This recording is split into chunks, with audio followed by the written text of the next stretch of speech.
Okay, well, it's a little after 9. The flow has slowed to a trickle coming in, so we can start. Uh, hope you enjoyed your week off from this. I definitely did mine.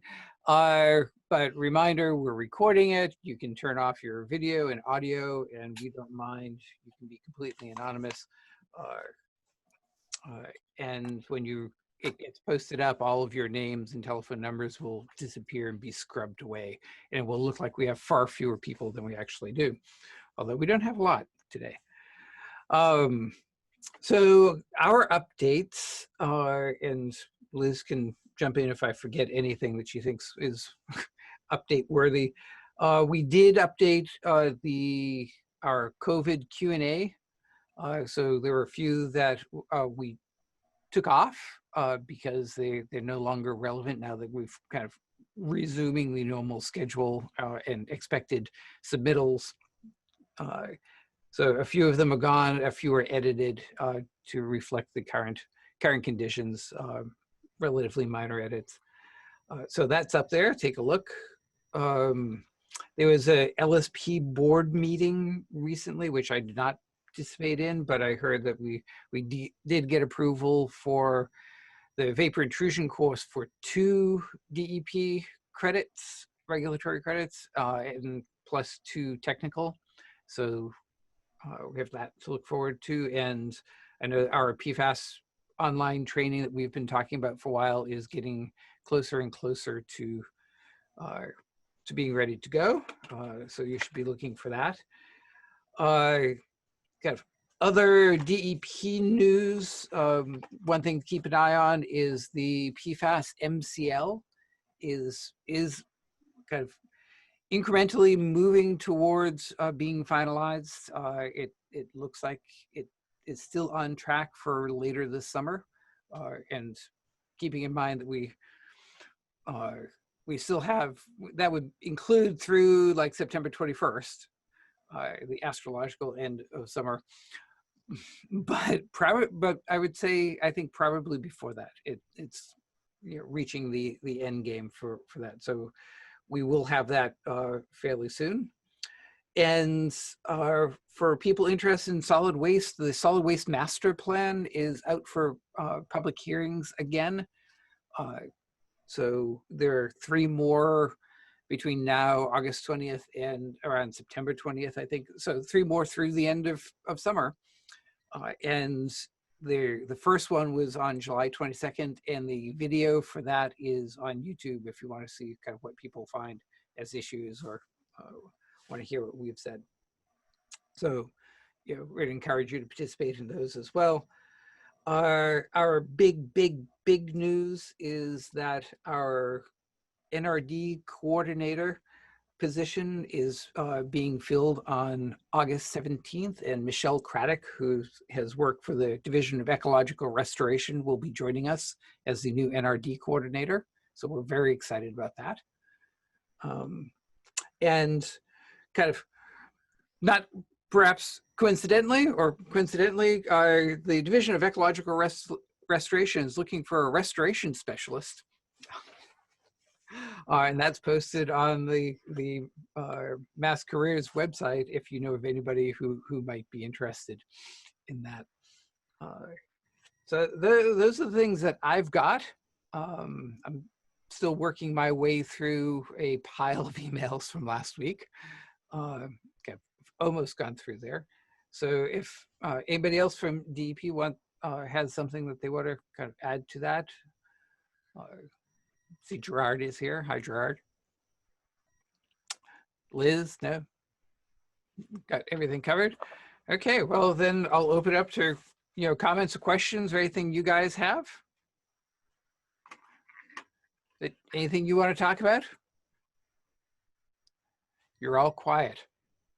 Well, in the absence of anyone else speaking, I will say that the DOE ITRC PFAS seminars that run from 1 to 3:30 every day, this week, Tuesday, Wednesday, and Thursday, so today is the last day, have been great. And I have the link to the handouts if you want them, Paul, or could share them, but there are a lot of very good, these are the top people from ITRC on their PFAS work group and providing the current state of particularly analytical, but also sampling and risk assessment.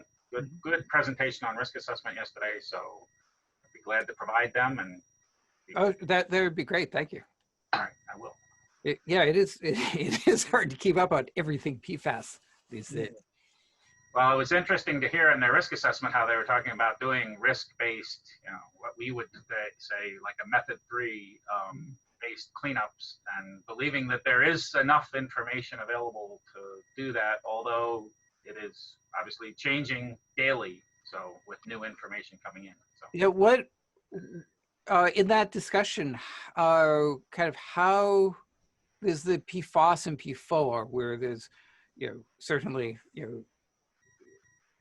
toxicity information that people can use for risk-based cleanup levels. How are people looking at kind of the other PFAS compounds, and kind of what's the general level of discussion about the extent to which they're looking at risk-based levels for more than those two? Well, that was the issue. It was that, they were saying that, they referenced some, I think there's some new information on ITRC, I heard them say, a listing of sources, but, their point was, this is DOE, right? So they're emphasizing, to talk to your state regulators, particularly about what their thinking is, and then, it's a matter of staying on top of the latest information coming out, but that generally more conservatism seems to be the rule of the day. So, well, there's a surprise. Well, from DOE though. Fair enough.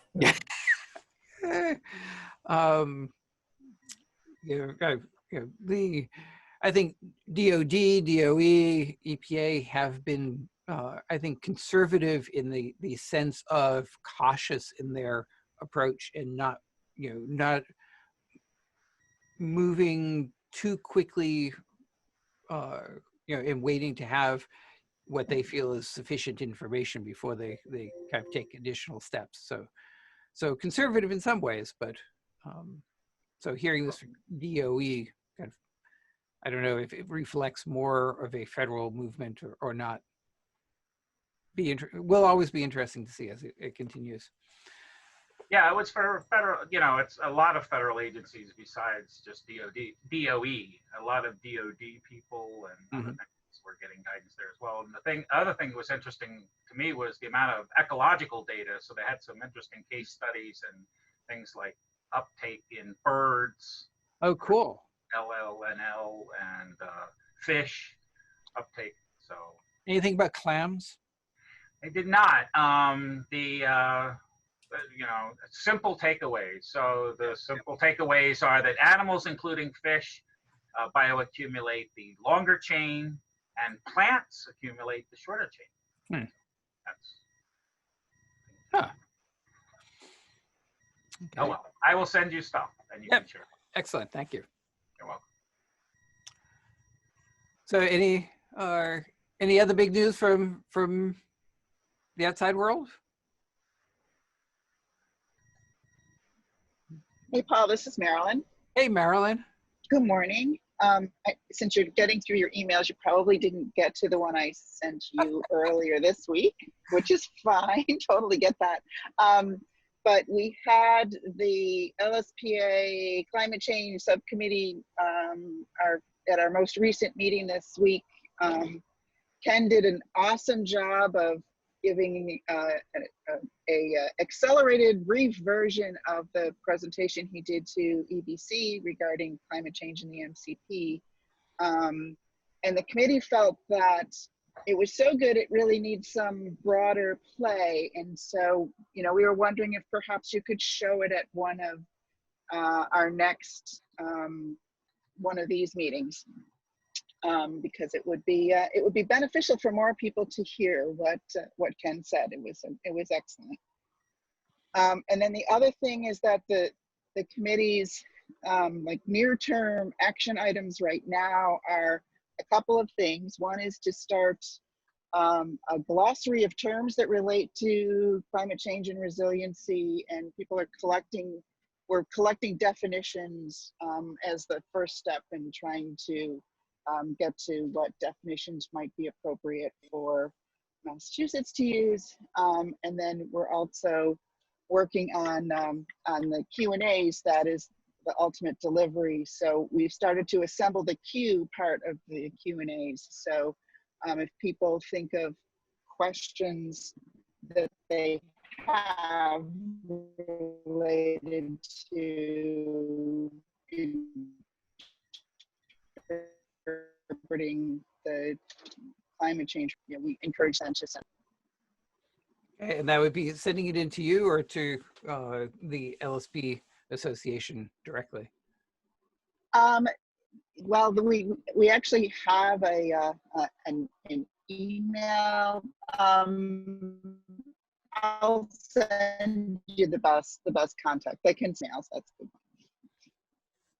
Okay, thank you. So anything else? Well, Hey, Dot, looking good out there. hey, much better than inside. Sorry for the crows or the blue jays bugging a hawk flying around. So sorry for the background noise. Similar to what Marilyn was saying, the MACC would like to have broader, would like to hear Ken's presentation, and I've suggested that maybe for one of our lunch and learns, free webinars to our members, that we could hear about it with maybe a few less acronyms and a little bit more about what is the MCP, for a sentence or two, and then get into the rest of it. But I think it'd be good to get broader play on it. I think Ken is going to be beginning to regret having that EBC talk that went so well. And Just be popular, Ken. you notice Ken is there with his Quiet. picture up and muted, and he's just not saying anything at the moment. Right. So we'll. Unless he has a smile on his face. Yeah. It almost seems like it's just pasted there, unmoving. He's asking for money. What does that mean? All right, so we'll confer about all of that, and as you all know, we're generally willing to go anywhere and do anything, say anything. Although going anywhere is kind of questionable at this point.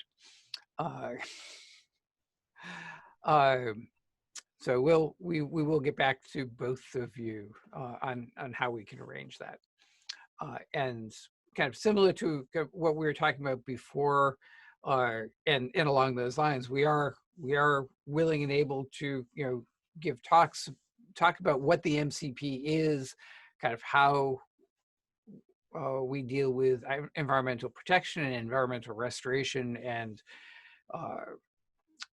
climate change, and anything beyond the usual suspects of EBC and the LSPA and NIOP and the people that we do talk to all the time. We are interested in speaking with getting before other groups that might normally be part of our usual circle of contacts. So any suggestions, we're more than willing to do that. So keep that in mind. Yep. Was Ken's talk recorded to EBC, presentation to EBC recorded? Ken? Muted. Can you guys hear me? No, the EBC one was not recorded. And one of the thoughts to do it in this forum was that it would be recorded so that other people who are interested might be able to see it. Yeah, I was just thinking, if you had a recording, you could post it, right? At MassDEP. Right. Post it, make it available more widely. Right. Well, that was the thought of doing it like here, which is fine. It doesn't matter to me but some people seem to be interested in the topic, and and it does solicit a lot of questions, which is the first part of the Q&A, is to identify all the cues. Yeah. So if we can, perhaps and we'll talk about this, Ken and Liz, after the call. But if we do it here, if you'd be willing to do that, then we can record it and share it. But you know, maybe doing it live to MACC as well. You know, it's certainly beneficial to do it live. So we'll see what we can get Okay. available for you guys. You know, as long as Ken is willing. Do you want to do it right now? I can do it right now if you want, or you want to wait till next week? It doesn't matter. Why don't we wait till next week so that we can advertise it a little bit, and Okay. the more people can be present. Okay. Okay. Okay. Sure. All right. So that's a date. Mark that on your calendars. Anybody else got requests, comments, exciting news? No. Okay. So you know, on the when is DEP going to go back to its offices? You know, I think we're all resigned to like doing this for the longer term now. You know, but our staff, particularly IT staff, are now working on kind of long-term project of getting everybody with laptops and getting rid of our desktop machines. So regardless of kind of how the COVID stuff plays out, I think we're looking at more flexible scheduling and more flexible ability to work remotely, which we hadn't had in the past, which is a good thing for us. I think you're probably seeing DEP staff getting out in the field a little bit more these days, doing certainly on our other sister bureaus, air and waste and water resources, doing more inspections, doing combinations of in-person inspections, drive-bys, doing virtual inspections. They've been doing those as well. Our staff, ER, continues to do what they do in the field, but also we're getting out and beginning to do more field work, more audits, inspections associated with audits, that sort of thing. So I think we're getting out a bit more, but we are not in the near future going to be sitting in our offices. But I think, you know, it's working out quite nicely this way. So, you know, more of the same into the future. Is that pretty much what you guys are seeing in the private sector?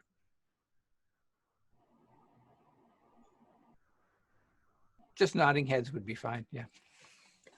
Yeah, we're coming back, you know, 25%, then 50%, but that's what's allowable. We're seeing very few people actually coming in voluntarily. Yeah. Well below what would be allowed under the guidelines.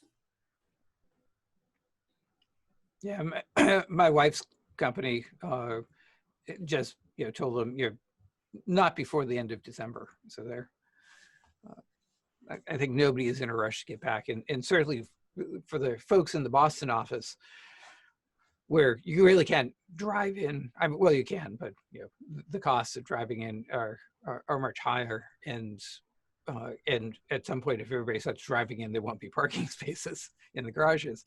You know, the thought of getting back on the subway in larger crowds is daunting. So, you know, we continue. I think it's working out pretty well.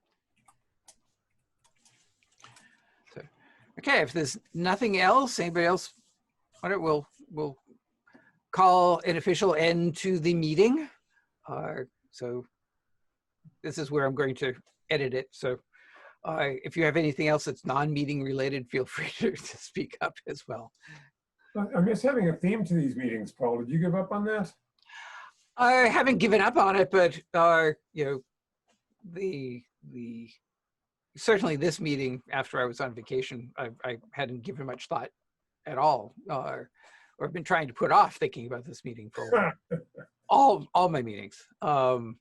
So next, I mean, we're going to have a theme for next week, which will be, you know, Ken's climate change work. So anything else we can do related to climate change?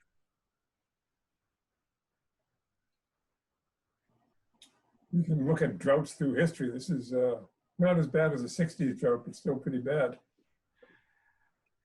Okay, droughts. It will be a drought theme next week. Yeah, pictures of your burnt lawn patches.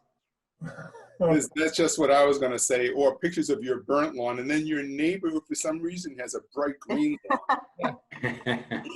So we have. They used the paint, Joel. Oh, okay, yeah. It wasn't the sprinklers running at 2 a.m. Okay. Well, or with the dye, the sprinklers with the dye, the green dye. Exactly. I have a question, Paul. Barry. You guys monitoring wells, do you see with this drought, is there a lot of L-napple appearing? Isn't it generally understood that lower groundwater, as it drops, you get more napple appearing? And Are you seeing it in the field? Is anybody seeing kind of more napple where they didn't expect it or hadn't seen it for a while? I haven't looked, but a very good question. I've had that question a few times. I've heard of a couple cases where, yes, that's happened and it affects transmissivity testing. So there's been a few questions about that. Like, should you jump on it and get a transmissivity test while you have low water and high napple thickness to get a good number? But yeah, I've heard of I don't know, a handful of questions about it. Yes. we're monitoring it up in Chelsea, Ken, at that site, the former Amoco Terminal Chelsea Park and Flood. So. Yeah, it was I had one. Steve Boynton had one. Is that the one you're talking about? No, it's the other it's a one. different one. The one on Eastern Ave, right next, right north of the Chelsea Bridge or whatever. But we're starting to see more, and we're wondering if that's part of the reason. Yeah. Thanks.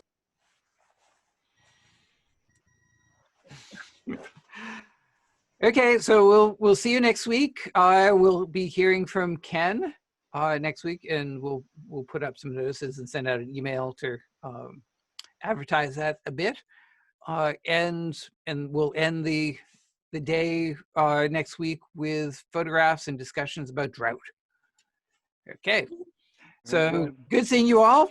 We want a picture of your lawn. I'll have that as well. Okay. Okay.